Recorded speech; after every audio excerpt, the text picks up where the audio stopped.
O Senhor é o meu pastor e nada me faltará. Ele me faz repousar em pastos verdejantes. Muito bom dia! Com essas palavras da Bíblia nós começamos mais um dia. É nessa certeza que nós nos levantamos a cada manhã, que temos um Supremo Pastor que supre todas as nossas necessidades, que está ao nosso lado para nos auxiliar em tudo aquilo que nós precisamos. O pastoreio do nosso Deus nos conduz por águas tranquilas, pastos verdejantes, lugares seguros, onde o mal não pode nos atacar. Por isso que nessa manhã renovemos com Deus o pastoreio dele, o domínio dele, a soberania dele sobre a nossa vida. Deixo com você nessa manhã para você guardar no teu coração no decorrer desse dia um versículo, uma parte da palavra de Deus que se encontra no livro de Salmo, capítulo 116, o verso 2. Porque inclinou para mim os seus ouvidos, e invocá-lo-ei enquanto eu viver. Salmo 116, o verso 2. O nosso Deus inclinou os seus ouvidos para nós. Nós precisamos ouvi-lo, nós precisamos aceitar a sua vontade, nós precisamos reconhecer que somos propriedade exclusivas do Senhor. Nós não somos de nós mesmos. Nós não temos autonomia para fazermos o que nós queremos, embora em nossas mãos tenhamos o direito do livre-arbítrio, da livre escolha, mas sabemos que o nosso Deus espera que nós obedeçamos, que nós vivemos uma vida de fidelidade a Ele. A cada manhã nesse canal nós temos a doce alegria de estudarmos um capítulo da Palavra do Senhor. E nessa manhã eu convido você a ter nas mãos a palavra de Deus no livro de 2 Reis, capítulo 17, o verso 1. No ano do 10º de Acás, rei de Judá, começou a reinar Oséias, filho de Elá, e reinou sobre Israel e em Samaria 9 anos. Tenho certeza que um dos maiores presentes que Deus concedeu aos seres humanos foi o direito de escolha, o direito de liberdade. Mas quando nós não sabemos como tomar as nossas decisões, o presente que nós recebemos acaba se tornando uma maldição. Porque quando não escolhemos obedecer a Deus, fazer a vontade do Senhor, nós nos tornamos escravos do maligno e do mal.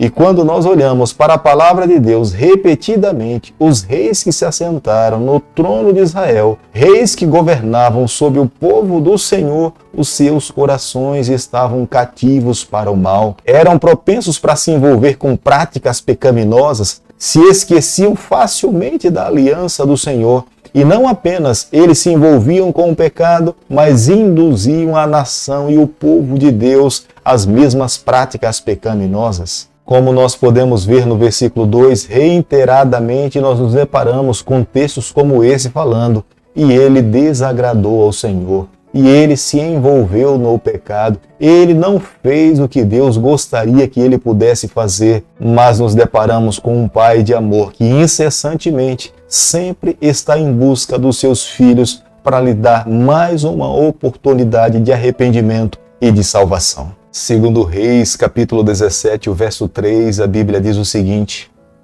contra ele subiu Salmanasé, rei da Síria. Oséias ficou sendo servo dele e lhe pagava tributo.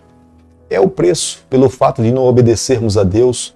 Foi o que aconteceu com a nação de Israel, com o rei Oséias. Se ele tivesse obedecido ao Senhor, vivido uma vida de fidelidade ao Senhor, Deus lhe manteria um ser humano livre por toda a sua vida. Porque esse é o princípio do reino do Senhor, é a liberdade.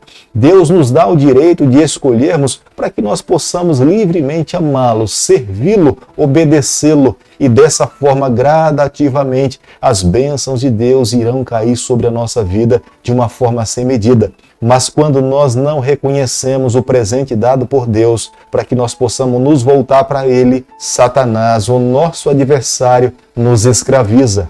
E a consequência da escravidão de Satanás é opressão, sofrimento, é dor, tristeza e o final de tudo é a morte. No versículo 13 do capítulo que nós estamos estudando nessa manhã, nós vemos aqui um chamado do Senhor. O povo de Deus estava escravizado pelo rei da Síria. E Deus, então, agora, através dos profetas, se volta para o seu povo e fala: voltai-vos para mim. É o que o Senhor pode fazer conosco. Ele nos convida, Ele nos chama, mas Ele não pode forçar, Ele não nos obriga, Ele não força a porta do nosso coração. Ele sabia que todo o mal e o sofrimento que o seu povo estava passando era resultado das suas escolhas. Mas se eles se arrependessem, se eles confessassem os seus pecados, se eles se voltassem para Deus, Deus os aceitaria, Deus os receberia e eles alcançariam as maiores bênçãos que um ser humano poderia receber. Segundo Reis, capítulo 17, o verso 14, a Bíblia diz o seguinte: porém não deram ouvidos, antes se tornaram obstinados de dura cerviz, como seus pais que não creram no Senhor, seu Deus. O rei Oséias e os israelitas escolheram seguir o seu próprio caminho, fazer a sua própria vontade. Por mais que a palavra de Deus estivesse à sua frente, mas os seus corações estavam obstinados a seguir a sua própria vontade. O povo de Deus que foram levados para o cativeiro da Síria, lá eles se envolveram com as mesmas práticas do povo da Síria. Começaram a cometer os mesmos pecados, passaram a viver a mesma religião. Eles perderam a identidade do povo de Deus, eles se esqueceram da aliança que Deus um dia tinha feito com Abraão e com Isaac. Vivendo na Síria, eles estavam vivendo para si mesmos, sem nenhum compromisso com o Senhor. Como nós podemos ver no versículo 26 do capítulo que nós estamos estudando nessa manhã, os pagãos tinham uma compreensão a respeito da religião, que eles acreditavam que cada povo tinha um Deus, e eles deveriam cultuar cada um ao seu Deus. Se Israel tivesse se mantido fiel, mesmo depois que foram levados para o cativeiro, eles teriam influenciado outras nações. Mas quando chegaram no território dos inimigos, eles abriram a guarda e passaram a adorar os deuses pagãos dos assírios. Segundo Reis, capítulo 17, verso 29, a Bíblia diz o seguinte: porém, cada nação fez ainda os seus próprios deuses nas cidades em que habitava, e os puseram no santuário dos altos que os samaritanos tinham feito. Os samaritanos acabaram sendo chamados dessa forma porque eles se misturaram com outros povos, portanto perderam a sua própria identidade. Não havia como distinguir as suas origens. No futuro, os samaritanos rejeitaram os ensinamentos politeístas, os ensinamentos pagãos, e se voltaram para os ensinamentos de Moisés. E eles também passaram a acreditar apenas em um único Deus. No Novo Testamento, nós nos deparamos numa passagem bíblica em que Jesus se depara com uma mulher samaritana. Filipe foi um missionário entre os samaritanos. Quando nós olhamos o versículo 41, quando o escritor do livro de 2 Reis fala até o dia de hoje, nós conseguimos compreender que ele não era contemporâneo daquelas pessoas que foram levadas para o cativeiro. Os seus relatos se deram posteriormente o cativeiro do povo de Deus. É dessa forma que termina a história do povo do Senhor, um povo que foi chamado para uma responsabilidade especial, uma responsabilidade de anunciar as boas novas de salvação. Esse povo deveria ser uma referência de bênção para todos os outros povos. As outras nações deveriam conhecer a nação de Israel e saber que somente em Israel havia o Deus Criador dos céus e da terra. Este era o plano inicial de Deus para o seu povo. Esta era a aliança assumida com Abraão e com Isaac. Pouco se sabe sobre as tribos do norte. Possivelmente essas tribos tenham se misturado com outras nações e tenham perdido a sua identidade de servir ao Deus de Abraão. Alguns poucos se mantiveram fiéis a Deus, mesmo vivendo dentro do cativeiro. E no futuro, Zorobabel liderou um retorno para Jerusalém a alguns poucos judeus. Querido amigo, nessa manhã, ao concluirmos o capítulo 17 do livro de 2 Reis, eu e você, nós precisamos chegar à seguinte conclusão. Não é pelo fato de andarmos no meio da maioria que nós podemos afirmar que estamos andando no caminho seguro ou no caminho certo, mas nós precisamos ter a certeza que estamos seguindo aquilo que Deus pede para que nós possamos fazer. Mesmo que seja um grupo pequeno, mas se esse grupo pequeno está praticando as verdades que estão contidas na Bíblia, é esse caminho, é esse lugar que nós devemos permanecer. Mas se andarmos no meio da maioria, mas se a maioria não pratica o que está escrito na palavra do Senhor, nós precisamos rejeitar essas práticas e esse caminho. Jamais nós devemos nos esquecer, nós temos um Pai de amor, que lá do céu a sua voz ecoa nos nossos ouvidos, nos convidando a nos voltarmos para Ele.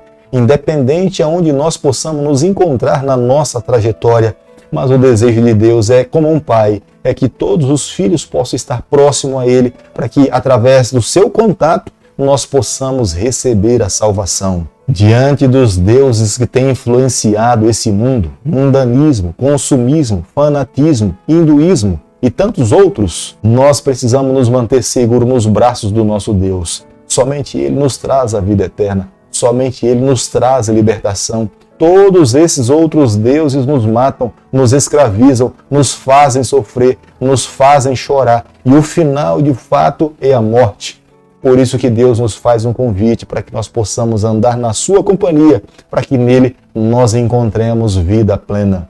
Querido Pai, nas tuas mãos nessa manhã nós nos colocamos, confessamos as nossas falhas. A cada dia queremos amar a tua pessoa. Toma o nosso coração nas tuas mãos, é o nosso pedido e a nossa oração, e nós fazemos em nome de Jesus. Que o Senhor te abençoe e te guarde, que Ele faça resplandecer o seu rosto sobre você, que Ele tenha misericórdia de você, que sobre você nessa manhã Ele levante o seu rosto e conceda a sua paz em nome de Jesus. Amém.